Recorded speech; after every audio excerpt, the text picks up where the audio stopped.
Welcome to the Invest Smarter YouTube channel, where we will explain retirement planning and investing topics in plain English to help you become a smarter investor and own your future. Please like this video and subscribe to our channel. Today we are talking about asset location, which is not talked about all that often. But first, let's discuss what is talked about. That's asset allocation and why that is important. Asset allocation is the different mix of asset types in your portfolio, and getting this right can help you keep your portfolio diversified and help you reach your retirement and investing goals over the long term. It is critically important to get this right. If you don't get it right, let's say you just own one stock for your entire retirement future and the stock doesn't do well, you obviously put your future at risk. So this is very important. Now less talked about is asset location. And this means what type of account are you housing the different types of assets in your investment portfolio.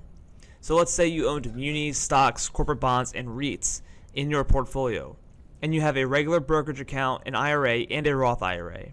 How would you organize each of those assets into each of those?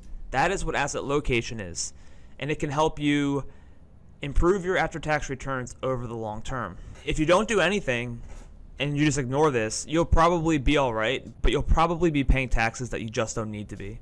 So let's quickly just go over what are the three main investment account types. There's taxable accounts, where you pay tax on all taxable interests, income, dividends, and capital gains. Then you have tax-deferred accounts, like your traditional IRA and your 401k, where you are putting in pre-tax dollars and then paying income taxes on all distributions. Then you have your tax-exempt accounts, like a Roth IRA or a Roth 401k. Here you are putting in after-tax dollars, and distributions are completely tax-free.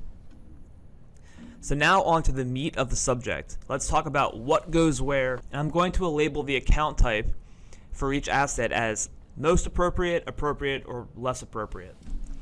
So let's start with equities.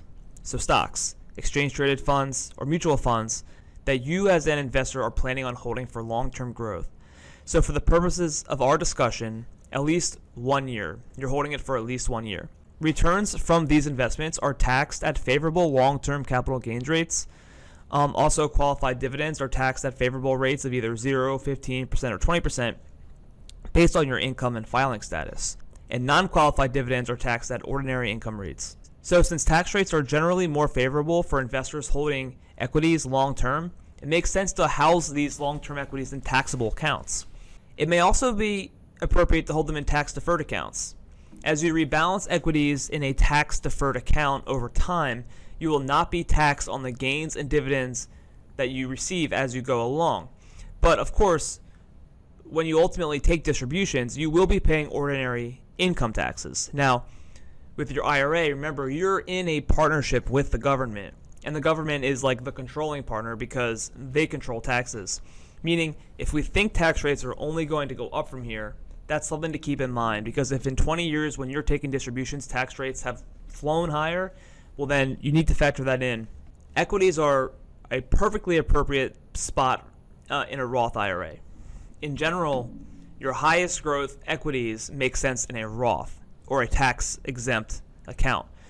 Of all the equities you own across accounts, you probably have a basket of dividend stocks that are more value-oriented, more conservative type stocks, maybe consumer staples, financials, healthcare.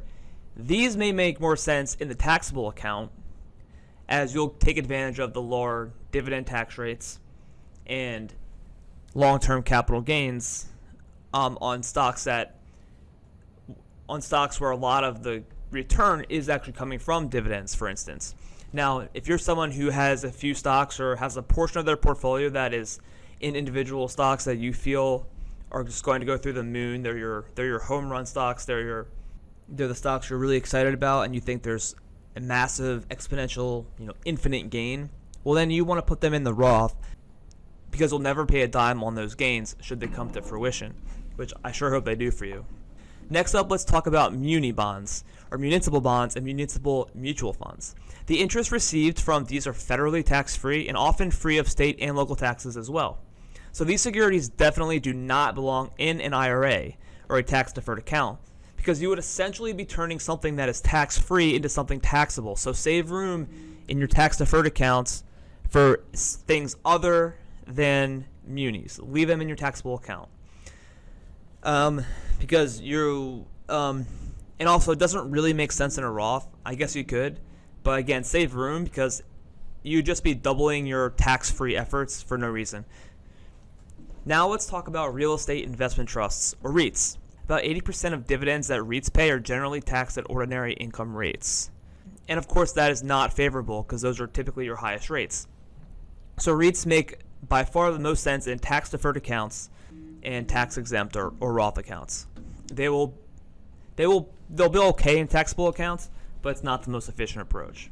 So I would say appropriate, leaning towards less appropriate for taxable accounts and REITs. Moving on, if you're someone who has a trading account, likes to trade, where you're buying and selling securities frequently, many times a year, you're likely to generate, hopefully, a lot of short-term capital gains. Now, there's little sense in paying these taxes when you can go crazy with the trading as much as you want in an IRA or a Roth IRA, tax-deferred or tax-exempt, with no tax headache. Now, of course, if you're someone who does trading like this full-time for a living, then of course there might be a different consideration for you, obviously, because you don't want to be taking money out of your retirement accounts. So finally, let's cover both taxable bonds, such as corporate bonds, and taxable bond funds.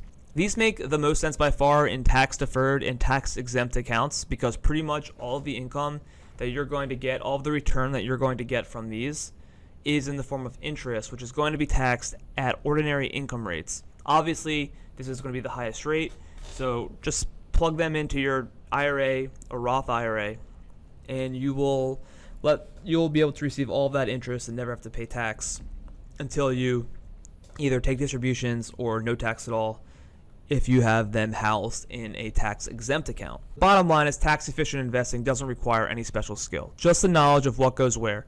So get this right, and over time you can improve your after-tax returns. I hope you enjoyed this video. Please like and subscribe, and we'll keep these videos firing off to you.